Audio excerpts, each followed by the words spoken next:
first feature film world premiere experience. It was awesome. That was, I said a lot of people like, one part of me, I think it's a comedy, the movie, but other people are going to see a horror movie. And I enjoyed it. Everybody enjoyed it just like I did. So, it was great. Oh man, I mean, did y'all love it?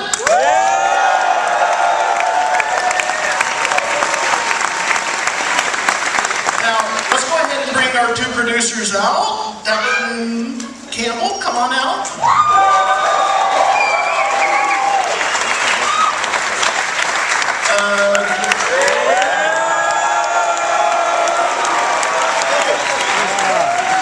So, how proud of y'all of your boy here?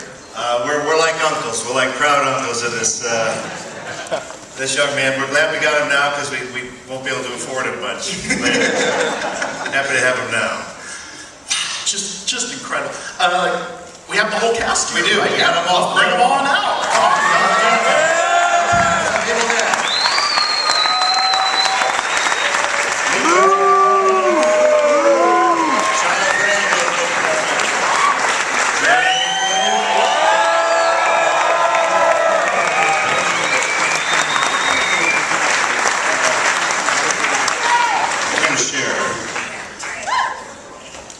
Okay, this is not awkward at all.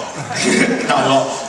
You guys kicked so much fucking ass on that screen. I am just like utterly blown away. Let's get some questions from the audience because I know you right there, that hand that shot up first. Yes, you. My question is for Jane. I was just wondering, if there were any parts where you were actually scared during filming, or like what was the most unpleasant, stressful part to shoot? Could y'all hear that up there? There's a lot of unpleasant moments to choose from. When it gets to that level, it's pretty hard to say which one's the worst. But I think getting buried alive was the hardest. Yeah. We did it 3 different times. Maybe Fede can explain why we had to do it 3 different ways. But there was one version where I was in a box under the ground, and like the top of the box was dirt. And I had a flashlight and a cell phone. And Shiloh was speaking to me through the earth. And then there was another version where we were outside and I lay in that ditch with a plastic bag tied around my head. And they buried me up until my neck. And then the third version was in a studio, plastic bag tied around my neck, oxygen tube behind my ear. And Fede himself buried me completely while I was breathing in that plastic bag, and that was probably the scariest one. Only directors can really be trusted to bury an actor alive. Okay, next question. Can we have more house lights, whoever's in control of that? Over here. I didn't want to see their hideous faces anyway. Oh, there we go. More, there we go. What is this movie rated? This is a G-rated film, right? Yeah, this is rated R. You saw it. Okay, so that is actually the R cut. The cut everybody will see in theater.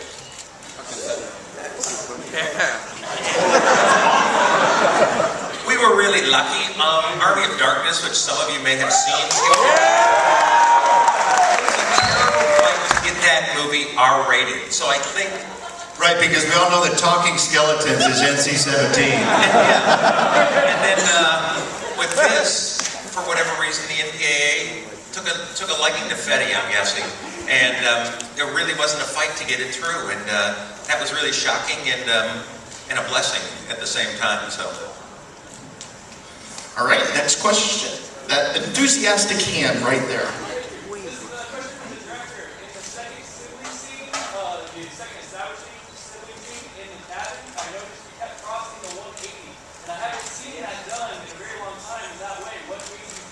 Fede, you crossed the line. I don't know, I don't really care about that. I don't know. It's good that you pointed out that I haven't noticed. Honestly. You're saying you were unaware you were breaking a rule.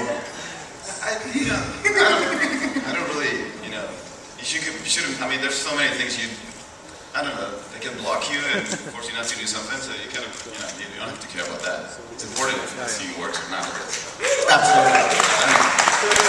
Any questions up in the balcony area up there? Yes, right there. My question is for Rob and Bruce. You feel like if you didn't have the resources 30 years ago, is this the movie that sort of was in your head that you wanted to make?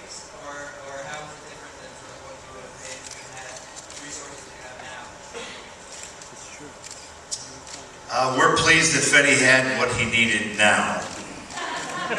We were a little embarrassed seeing the green garden hose shooting shit out. Are we going to go back like George Lucas and fix it? No.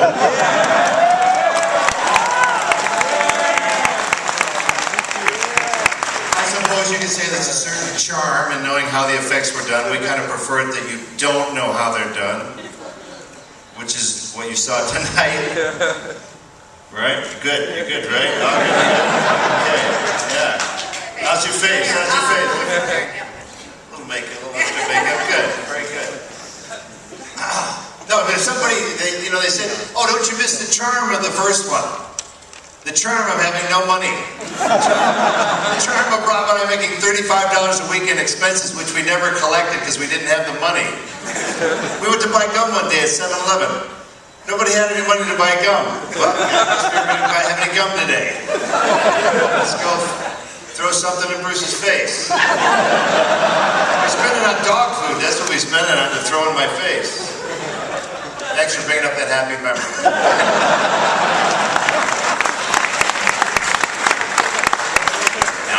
Well, I can't add anything to that.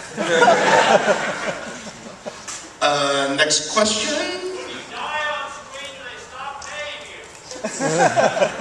That's a stupid question. Right over there. A simple question. First of all, amazing movie. I suffered too. I'm 40 years old.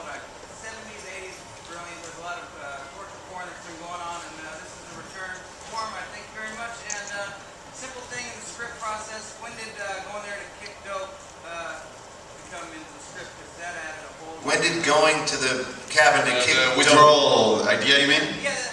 Oh, we thought that we need a relevant reason to lock these guys and these friends in a cabin that is creepy in the middle of nowhere. We didn't want to fall for let's go and have beer and let's have a party, and we didn't want to do that. We thought we need to give a better reason why they go to the cabin, why they're going to let themselves up in a place that is creepy. I mean, it's because it's a place they used to go and it's been abandoned, but it used to be their house. So I think it gave a good reason to kind of start in a place that wasn't straightforward horror. We wanted to have the first half completely realistic and more straightforward drama, but yeah, I mean, the audience knows that something is happening and you know better than the characters in a way. That's what I love about this kind of movie, and particularly this one, is that the audience knows way more than what the characters do, right? So that's what's kind of the idea, to have two movies in one. The idea was to have a real drama and then they walk into an Evil Dead movie. It's like The Big Chill with carnage and mayhem. Way up there. Yeah, hey, I've had the honor of working with juries before, by the way, and basically you guys were trying to do the server to healing. What tenure of time did you guys do it from beginning to finish? And what was the working titles? Because I would have loved to work with you guys, and I know you're actually over there all the time. I don't know what was the working title, but we started and we got a green light back in December 2011, right? Yeah, and then we cast a movie and we went to New Zealand around January the next year, 2012, and we started shooting during the whole year. I mean, we started shooting in April, and we were there all year between the shooting and the cutting and all that. So we kind of wrapped production out. It was almost a year in New Zealand. Back there? Yes. No. Are there any plans to take this forward in another series? Take the what? Say that again? Are there plans to take this forward in a series? Yeah. Is there plans to Yeah, we actually, this is the official announcement. We already started writing Evil Dead 2. We wrote it.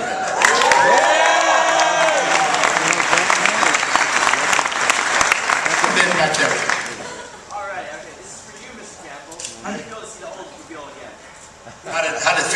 Oldsmobile again? The piece of shit that I'm always trying to personally destroy? Just a quick note. That car's been in every movie that Sam Raimi's ever made. Yeah. Including Quick and the Dead. That's a Western. Or wasn't it Quick and the Dead? He had it stripped down to its chassis and he built a wagon on top of it. What I want to know is what happened in that car? Something wonderful must have happened in that car. Because it's in every goddamn movie. Darkman's hanging from a helicopter. He hits that car. It's in A Simple Plan. It's in Oz the Great and Powerful. Yeah. Try and find it. It's in there. It's in there. So, I'm glad we put that piece of crap in there for sentimental value. So, Bruce, when you're watching this film, is there any, God, I wish it was me up there somewhere. Yeah, right. Yeah, in your dreams, Jack. Yeah, I wish I could be buried alive like Jane. I miss those days. And for the rest of our cast here, what was your memory that you take away from the experience of making this movie? Jessica. Oh, God. Being covered in vomit and blood, and yeah, that was definitely the thing that's most memorable to me. It was a hard shoot, but it was so much fun. And these people, they're amazing. I think Jane doing the blood kiss in the attic. That was a day, yeah. We had to have like a safety procedure where, I mean, I was like pouring so much blood into her mouth that it came out of her nose, and she had to like, you know, squeeze me so I knew she was suffocating and drowning in the blood, and I would pull away. That's just beautiful. Shiloh, your favorite day? I think it was probably meeting you and you telling me that I should be prepared. No. And thinking that I was prepared, and then ultimately suffering through the whole movie and being very, very, I had a really hard time. But trusting that Fede was going to make a great film. And this is the first time I've seen it, and I give 2 thumbs up. Big time. Yeah. My favorite day? Every day. Jesus. When I had to take that needle out of my eye, it was just a trick. It was really, really simple, but it was so difficult. It was just so hard. And I remember Fede is right next to me, and his head is right there. And I'm just trying to get it right, so I slip the thing out of my finger so that it looks like it's coming out of my eye, but I have to pinch it so that my eye is still holding onto that skin for a while. It's super glued to my eye. And I just remember silently sitting there, waiting, and trying to go through it in my head, like every little minute detail, and finally getting it right one time. And it was perfect. It was disgusting. So. Right over here. Fede, you unleashed hell and it was fucking fantastic. Baby, when are we going to see you kick Frankenstein's ass? Oh my God, baby, I don't know.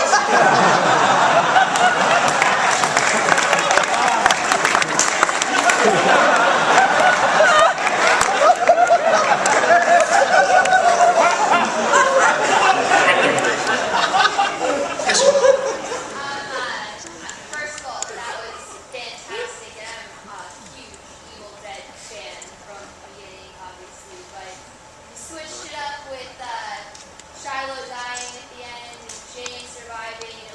It was a great switch up. But what prompted you to do that? What did you think when you're like, I gotta change it. I gotta make it this. I don't know. I really don't know. Look, the writing process may sound as something fancy, but most of these ideas, like somebody asked me once, like, when did you come up with the blood rain? And I remember it's like Rhoda's in the living room and somebody walks out of the bathroom, probably it's me, I go like, bzzz, you see the flush. You know, I think you should rain blood at the end. Yeah, let's do it. It's more, you know, there's no like I remember a play back in 2000. No, it's more natural, I guess, and so I don't really remember. I think it was just organically where we thought the movie should be. David's character at the end, it's, you know, you discover so many bad thing he did, so I don't think there's enough things he can do to redeem himself. I thought it would be unfair if he survived. I thought he should die, and Mia's just tougher. Yeah, and Mia, I think she's the one that really went through everything. She deserved to live. Thank you. Hey, balcony! Oh, balcony? Yes. Hey, I'll ask a question.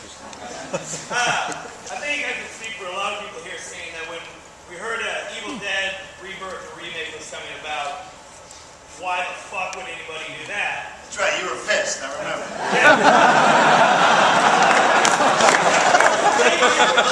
Fucking minds. That was amazing. Now will you shut up already? Thank you. Pass it along. What inspired this? How did this come to be? And as a quick follow-up, will we see an Evil Dead the musical in the theaters? You've seen it already. I'm not going to be in it. No, not the musical. I don't think we ever made a penny. I don't think we made a penny off that. Some young guys in Toronto said they wanted to do a musical, and we thought it was a good idea, and then anyways, it was a long story, but it didn't work out for them or for us, and it was kind of fun though. And I have to say, if you get a chance to see that musical, has anyone seen it? The first 3 rows of the splatter zone, it's awesome. They're all the seats are covered in plastic because you will get hit with blood. That's the coolest thing about it. If you see the Evil Dead musical done really well with talented actors, it's a lot of fun. And if you see the musical done very poorly, it's a lot of fun. You can't really lose either way. I recommend it, movie or not. All right there. For Jane, what was it about the script that first grabbed you that made it a role that you really wanted to dive into and invest as much as you did? It's a pretty awesome character. I get to play basically 3 different characters, and I mean, I thought the script was totally bananas and ridiculous in a good way, and I thought that was going to be a lot of fun. And also being able to be like a woman in a horror film and be the villain and to be scary, that was a challenge, and that was like a really exciting thing to explore.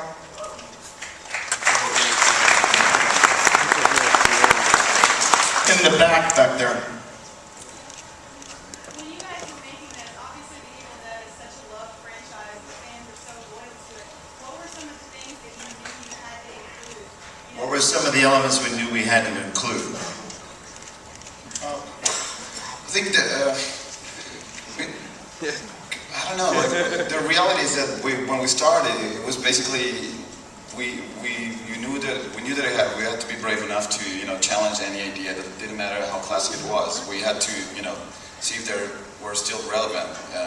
So there was a lot of ideas, even though they're iconic and they're the original. We knew that if they weren't here and you will enjoy the movie, you wouldn't mind. So that was kind of the spirit. So at the end of the day, I think that we kept the ones that we like the most. And like I always tell, like when Sam asked me to do it, the first thing we started pitching was the memory of the film that I've seen when I was a kid, and also by the time he told me about it, probably I started like 7 years ago.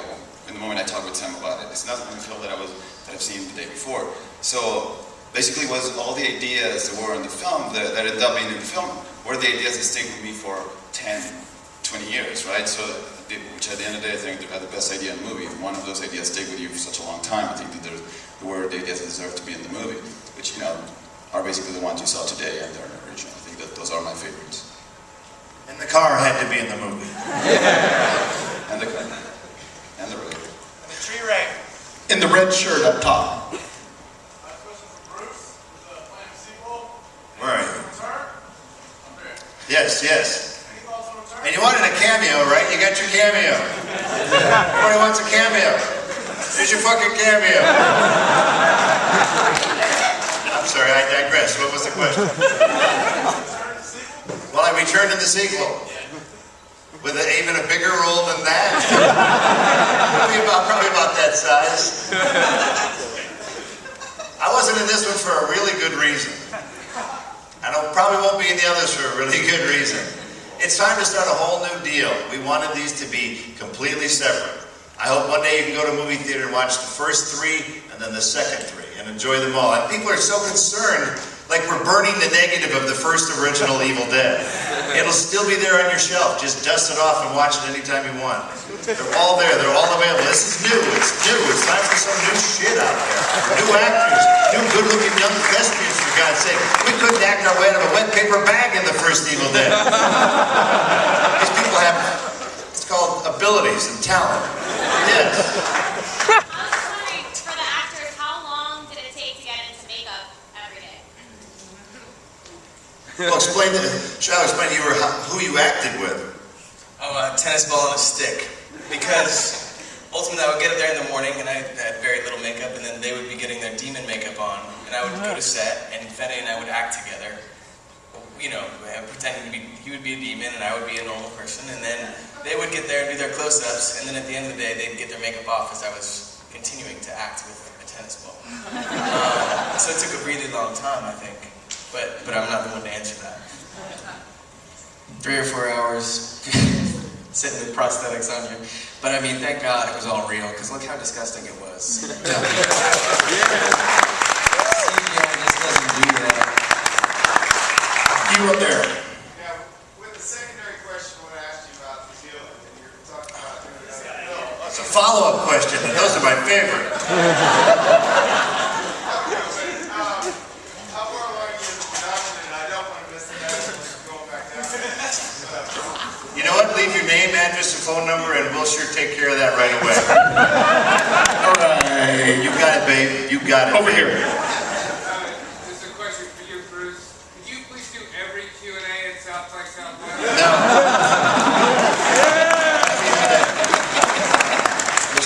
Right here. This is for Lou. How does it feel to know you're the guy who killed the rest of the cast? That was really hard for me, going through this movie knowing that I did it. I talked to Fede about it. It was sad, but... You have guilt? I had to kill everybody, apparently.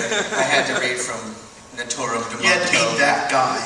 Yeah, the one who reads the book made of skin. Yes. Oh, God, so horrible. Up there. Hi. First of all, I thought the film was absolutely fantastic, and this is a question for the director and Bruce Campbell. In the beginning, I believe you said that Bruce Campbell had a lot to do with sound design and the music for it, and I come from more of a post background, so I'd love for you to talk a little bit more about the inspiration and direction for the sound design and music. I thought it was absolutely amazing. Should I talk about it or you should talk about it? Go for it. Go for it. Well, you know, Bruce really... Yeah, it's true. Where is Roque? Roque Bolaños, the composer of the film. He's right there.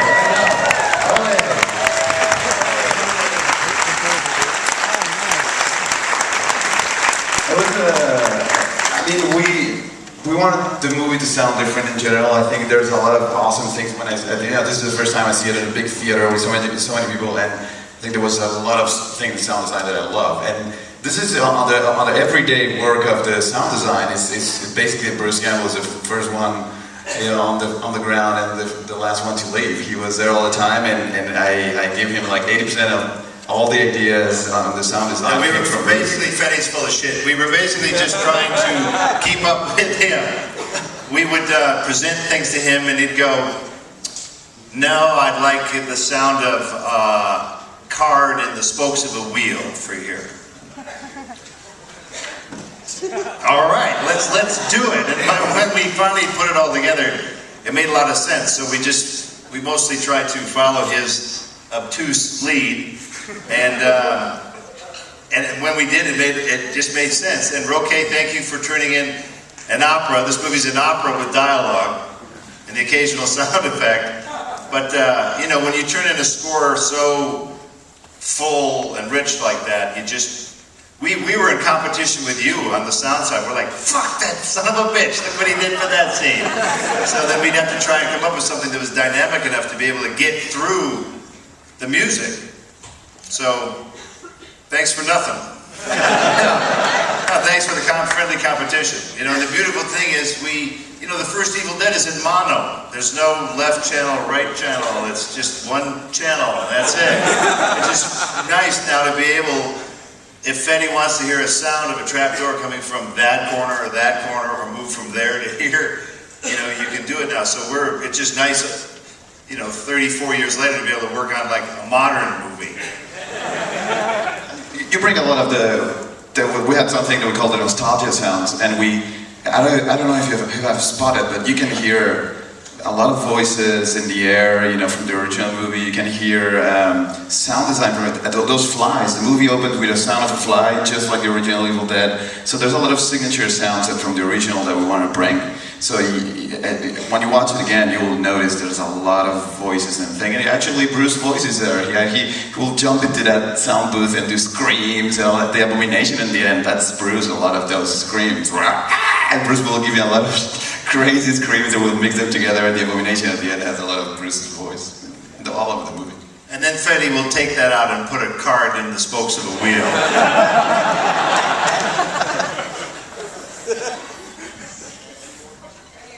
Yes, back there. How much gallons of blood did you guys use for this movie? How comfortable was it? Rob gallons of blood?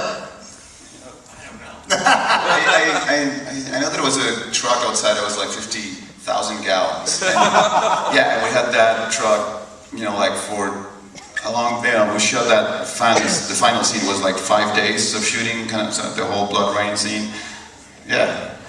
Well, yeah, 5 days out in the woods. Then we were inside on set for other parts with the machete through the wall and all, everything that is the work shed. But outside, we had that truck, and it was, you know, I know that we had 2 of those because I was always worried we were running out of blood. And like, how we do it with the blood? How we do it with the blood? We're doing good. Okay, we can still shoot in, great. And the blood was going down, down, down. And then, yeah, I knew that if I ran out of blood, the day was over, right? So I was always looking at that, and I know that then suddenly I got a refill, boom, and I was like, yeah, we have more blood. But it was pretty cool. I would have loved to see that truck hitting another truck in the freeway in slow motion. That would be awesome. Never happened for sure. Okay, Fede, so you get the job. Like, you're the director of The Evil Dead. What was going through your mind? Like, were you just eager to have a go at it and just kick its ass? Yeah, definitely. I mean, I was scared at the beginning, honestly. I don't know, when Sam told me, like, would you like to do this? I was like, yes, of course. But then I was, you know, like thinking, how, you know, what's the 2013 version of Evil Dead? It's a tricky question when you just sit down on a white blank page, because part of what makes the original awesome is that it's flawed, that it's not a perfect film, right? It has so many craziness and what you were saying about the hose and all the things you see, and I think what makes people love the movie. So I thought, like, how are we gonna make it and improve it? That would be horrible. So it was very scary, the first part, like the first day, thinking about how to approach the story and why it would be relevant.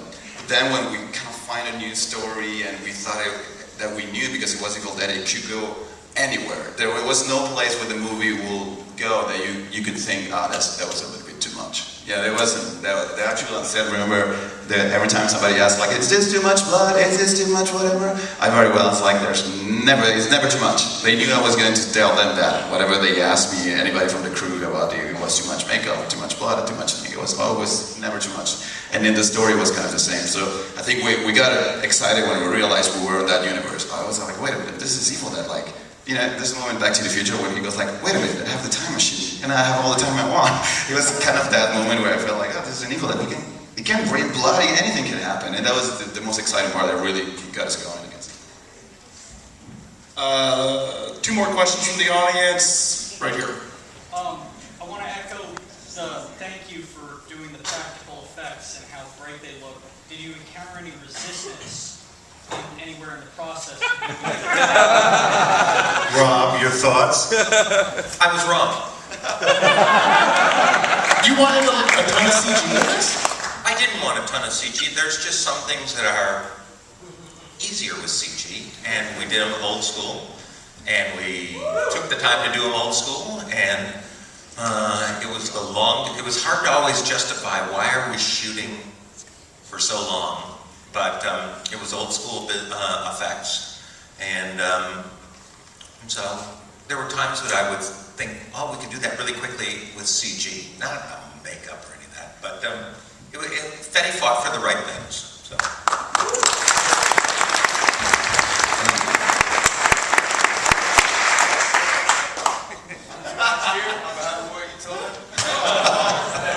Thank you, sir. Thank you, appreciate that. You do craft service or? I work with the juries down there in New Zealand. Fabulous. So, cheers. Thanks, guys. All right. Take care. Okay, this is the last question. It's got to go to the most enthusiastic person in here. So let's see somebody get excited. That's it. All right, that's good enough up here.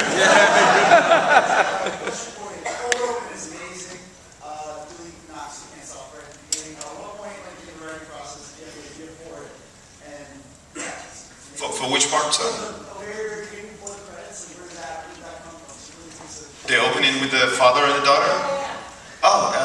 What was that?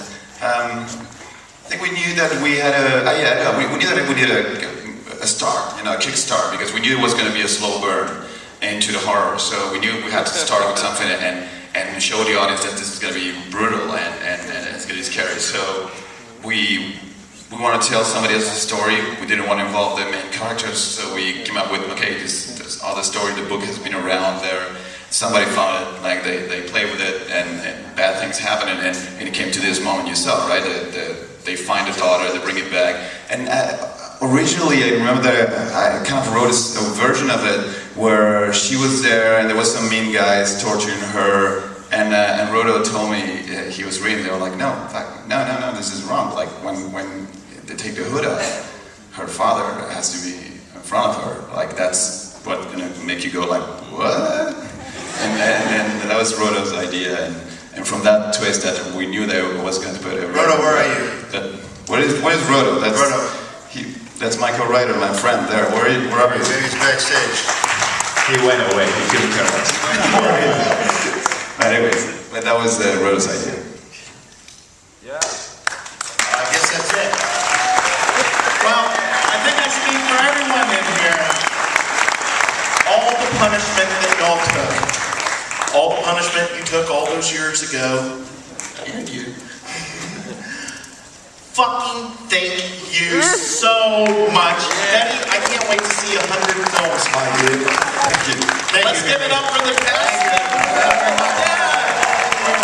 Get out there, tweet, and let the world know what you fucking witnessed.